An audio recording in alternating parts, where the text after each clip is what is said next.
ఆదికాండము 41వ అధ్యాయము. 2 గడిచిన తరువాత ఫరో ఒక కల కనెను. అందులో అతడు ఏటి దగ్గర నిలిచియుండగా చూపునకు అందమైనవియు బలిసినవియునైన 7 ఆవులు ఏటిలో నుండి పైకి వచ్చుచు జమ్ములో మేయుచుండెను.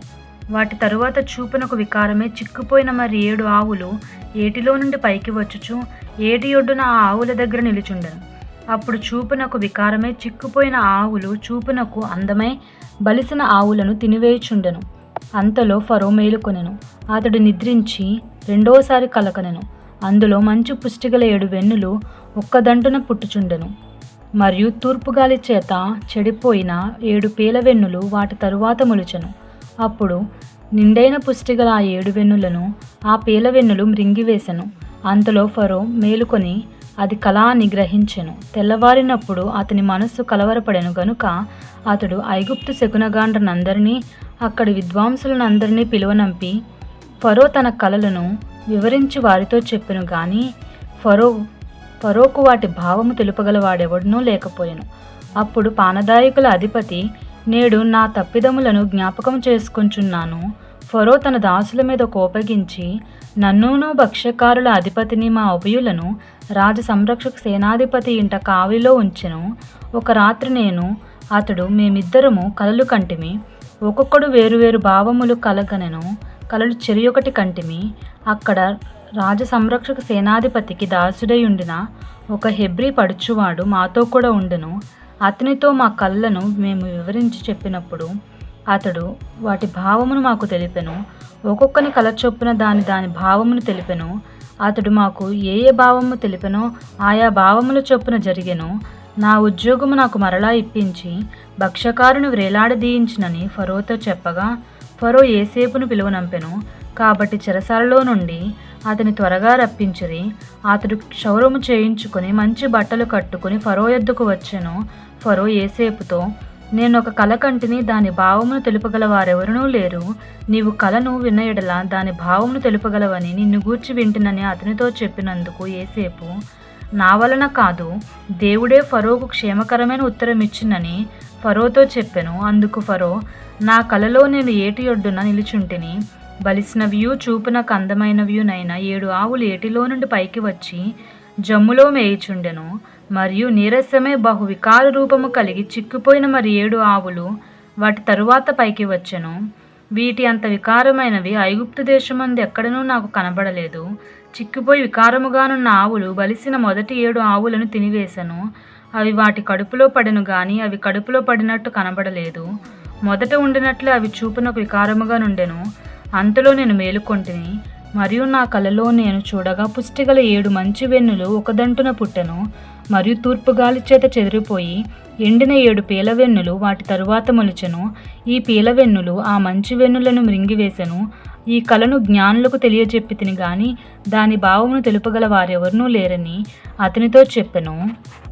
అందుకు యోసేపు, ఫరో కనిన కల ఒక్కటే, దేవుడు తాను చేయబోచున్నది ఫరోకు తెలియజేసెను.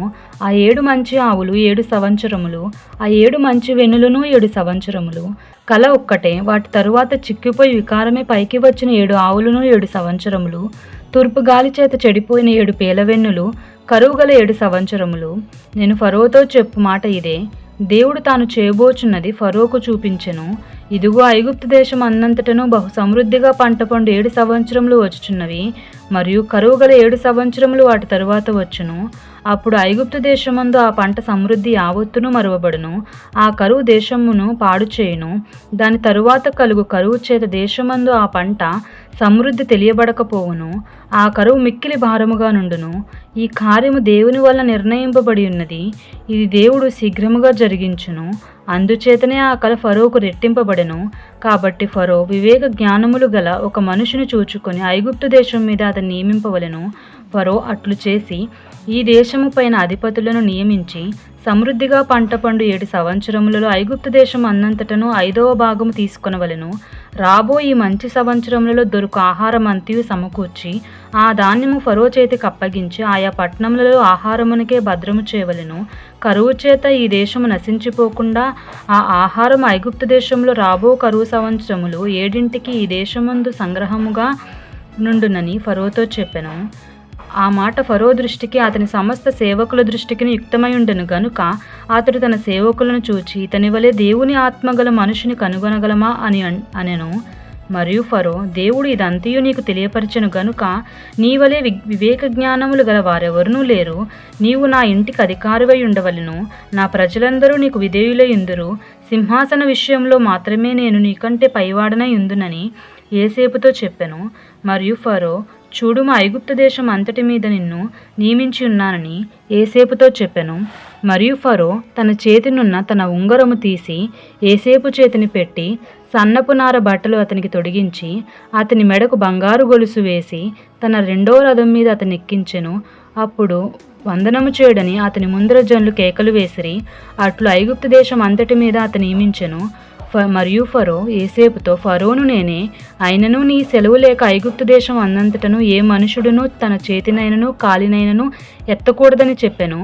మరియు ఫరో యోసేపునకు జప్నత్పనేహు అను పేరు పెట్టి అతనికి ఓను యొక్క యాజకుడైన పొతీఫెర కుమార్తెగు అసేతెను ఇచ్చి పెండ్లి చేసెను. యోసేపు బయలుదేరి ఐగుప్తు దేశం అన్నంతటా సంచరించెను. యోసేపు ఐగుప్తు రాజైన ఫరో ఎదుట నిలిచినప్పుడు 30 సంవత్సరముల వాడై ఉండెను. అప్పుడు యోసేపు ఫరో ఎదుట నుండి వెళ్ళి ఐగుప్తు దేశం అన్నంతటా సంచారము చేసెను. సమృద్ధిగా పంట పండిన 7 సంవత్సరములలో భూమి బహు విరివిగా పండెను. ఐగుప్తు దేశమందున్న 7 సంవత్సరముల ఆహారం అంతయు అతడు సమకూర్చి ఆయా పట్టణములలో దాని నిలువ చేసెను. ఏ పట్నము చుట్టూ నుండి పొలము యొక్క ధాన్యము ఆ పట్నమందే నిలువ చేసెను. యోసేపు సముద్రపు ఇసుక వలె అతి విస్తారముగా ధాన్యము పోగు చేసెను. కొలుచుట అసాధ్యమాయను గనుక కొలుచుట మానివేశెను. కరువు సంవత్సరములు రాకమునుపు యోసేపుకి 2 కుమారులు పుట్టిరి. ఓను యొక్క యాజకుడైన పొతీఫెర కుమార్తెయగు అసేనతు అతనికి వారిని కనెను. అప్పుడు యోసేపు, దేవుడు నా సమస్త బాధను నా తండ్రి ఇంటి వారిని అందరినీ నేను మరచిపోవునట్లు చేసినని చెప్పి తన జ్యేష్ఠ కుమారునికి మనుష్య అను పేరు పెట్టెను. తరువాత అతడు, నాకు బాధ కలిగిన దేశమందు దేవుడు నన్ను అభివృద్ధి పొందించినని చెప్పి రెండో వానికి ఎఫ్రాయిము అను పేరు పెట్టెను. ఐగుప్తు దేశమందు సమృద్ధిగా పంట పండిన సంవత్సరములు గడిచిన తరువాత యోసేపు చెప్పిన ప్రకారము 7 కరువు సంవత్సరములు ఆరంభమాయను. గాని ఐగుప్తు దేశం అందంతటను ఆహారం ఉండెను. ఐగుప్తు దేశం అందంతటను కరువు వచ్చినప్పుడు ఆ దేశస్థులు ఆహారము కోసము ఫరోతో మొరపెట్టుకొనిరి. అప్పుడు ఫరో, మీరు యోసేపు నొద్దకు వెళ్ళి అతడు మీతో చెప్పినట్లు చేయడని ఐగుప్తీయులందరితో చెప్పెను. కరువు ఆ దేశం అందంతటను ఉండెను గనుక యోసేపు కొట్లన్నీ విప్పించి ఐగుప్తీయులకు ధాన్యం అమ్మకము చేసెను. ఐగుప్తు దేశమందు ఆ కరువు భారముగా ఉండెను. మరియు ఆ కరువు ప్రతి దేశమందు భారమైనందున సమస్త దేశస్థులు యోసేపు నొద్ద ధాన్యము కొనుటకు ఐగుప్తునకు వచ్చిరి.